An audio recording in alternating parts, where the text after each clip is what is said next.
Assalamualaikum dan hai semua. Saya Nana Fadila binti Mustafa. Saya Siti Jamiah binti Bujang. Selamat kembali ke podcast Mind and Behavior. Emotional, damn it! Terima kasih kerana terus menyokong dan meluangkan masa untuk mendengar episod seterusnya podcast kami.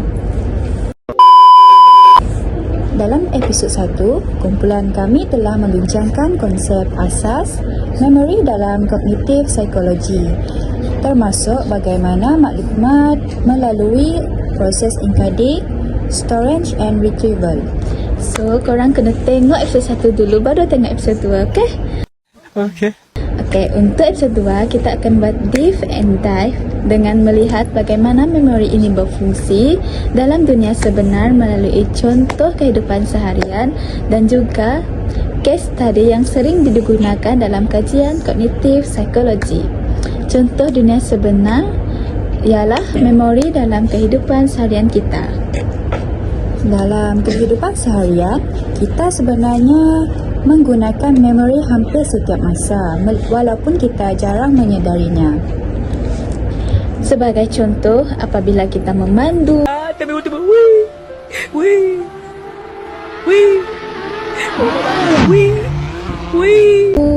berjalan ke kelas setiap hari, kita boleh sampai ke destinasi dengan lancar tanpa perlu berfikir panjang tentang setiap langkah. Keupayaan ini melibatkan procedural memory, iaitu sejenis memori yang menyimpan kemahiran dan rutin harian yang telah kita pelajari secara berulang. Betul tu Siti. Betul Siti.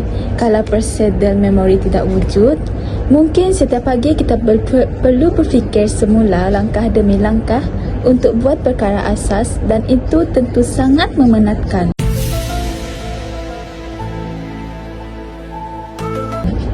Selain itu, kita juga boleh melihat peranan memori apabila mendengar lagu lama yang tiba-tiba mengingatkan kita kepada pengalaman atau emosi tertentu. Ini menunjukkan bagaimana emosi boleh bertindak sebagai pencetus yang kuat dalam mengaktifkan semula memori yang tersimpan lama. Dalam konteks pembelajaran, memori memainkan peranan yang sangat penting dalam menentukan kejayaan akademik seseorang pelajar. Sebagai contoh, pelajar yang hanya menghafal fakta tanpa benar-benar memahami isi pelajaran biasanya mudah lupa maklumat tersebut selepas peperiksaan. Macam saya lah kan.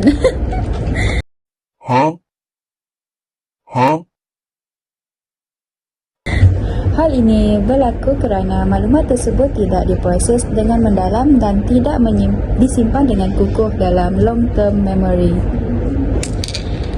Teknik pembelajaran seperti active recall, repetition dan group discussion membantu menguatkan proses encoding dan memudahkan retrieval apabila diperlukan.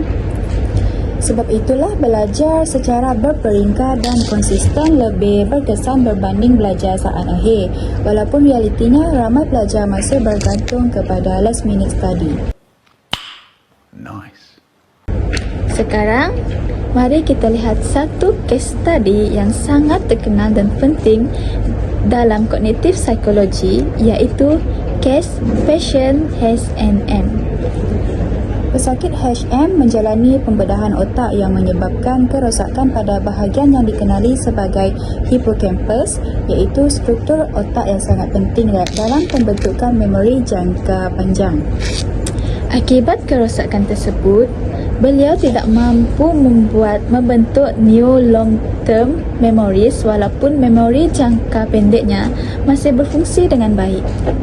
Sebagai contoh, beliau boleh berbual dengan seseorang secara normal, tetapi beberapa minit kemudian beliau tidak lagi mengingati bahawa perbualan itu pernah berlaku. Situasi ini menjadikan setiap pertemuan seolah-olah pengalaman kali pertama yang pastinya memberi cabaran besar dalam kehidupan seharian. Kajian kes HM Ini membantu ahli psikologi memahami bahawa memori manusia bukanlah satu sistem tunggal yang berfungsi secara menyeluruh. Sebaliknya, memori terdiri daripada pelbagai jenis dan setiap jenis melibatkan bahagian otak serta fungsi yang berbeza. Kajian ini juga menekankan betapa pentingnya peranan hippocampus dalam proses encoding dan consolidation memori jangka panjang. Dalam kajian seperti ini, pemahaman kita tentang struktur dan fungsi memori mungkin tidak sejelas yang ada pada hari ini. Daripada contoh dan kajian kes ini, kita boleh mengambil beberapa pengajaran yang berguna untuk kehidupan seharian. Pertama, kita perlu sedar bahawa memori boleh dipengaruhi oleh banyak faktor seperti tahap perhatian, emosi, stres dan kualiti tidur. Kedua, menjaga kesihatan mental dan fizikal sangat penting untuk memastikan memori kita sentiasa berfungsi dengan baik.